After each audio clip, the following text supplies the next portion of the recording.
ശബരിമല സ്വർണ്ണക്കൊള്ളയിൽ നിയമസഭയ്ക്കകത്തും പുറത്തും പ്രതിഷേധവുമായി പ്രതിപക്ഷം.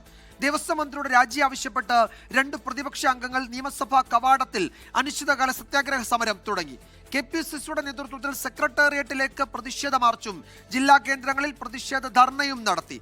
പ്രതികൾക്ക് ജാമ്യം കിട്ടാൻ മുഖ്യമന്ത്രിയുടെ ഓഫീസ് ഇടപെട്ട് അന്വേഷണം വൈകിപ്പിക്കുകയാണെന്ന് പ്രതിപക്ഷ നേതാവ് VD സതീശൻ കുറ്റപ്പെടുത്തി.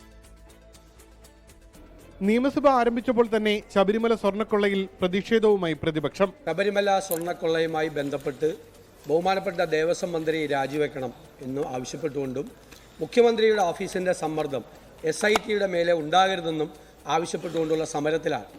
സാർ, ഞങ്ങൾ ആ സമരം തുടരുകയാണ്. Karunagappally MLA CR Mahesh, Perinthalmanna MLA Najeeb Kanthapuram എന്നിവർ സഭാ കവാടത്തിൽ സത്യാഗ്രഹ സമരം ആരംഭിച്ചു. പ്രതിപക്ഷത്തിന്റെ സമരം സർക്കാരിനെതിരെയല്ല, ഹൈക്കോടതിക്കെതിരെയാണെന്ന് മുഖ്യമന്ത്രി. ഇത് ഗവൺമെന്റിനെതിരായിട്ടുള്ളൊരു സമരമായിട്ടല്ല വരിക. യഥാർത്ഥത്തിൽ ഹൈക്കോടതിക്കെതിരെയുള്ളൊരു സമരമാണിത്. ഹൈക്കോടതിയാണ് SITയുടെ കാര്യങ്ങൾ നോക്കുന്നതും ആവശ്യമായ നടപടികൾ സ്വീകരിക്കുന്നതും ഇടപെടുന്നതുമൊക്കെ. KPCCയുടെ നേതൃത്വത്തിൽ സെക്രട്ടേറിയറ്റിലേക്ക് നടത്തിയ പ്രതിഷേധത്തിൽ പ്രതിപക്ഷ നേതാവും KPCC അധ്യക്ഷനും ഉൾപ്പെടെയുള്ള നേതാക്കൾ പങ്കെടുത്തു. രൂക്ഷ വിമർശനമാണ് നേതാക്കൾ സർക്കാരിനെതിരെയും മുഖ്യമന്ത്രിക്കെതിരെയും നടത്തിയത്.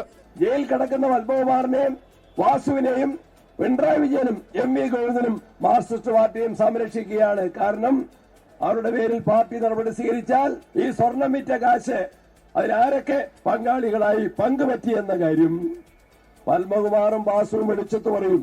ഇന്നാളെ ഉണ്ണികൃഷ്ണൻ പോറ്റിയുമായി കണ്ട ചിത്രം, പിന്നെ SIT അതിന്റെ പിന്നാലെ പോവുക.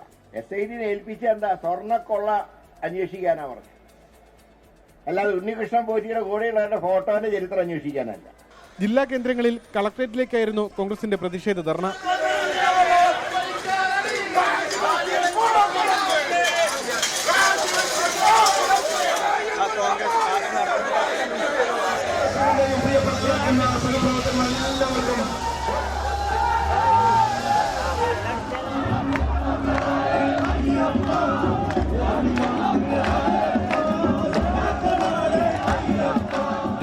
തിരുവനന്തപുരം.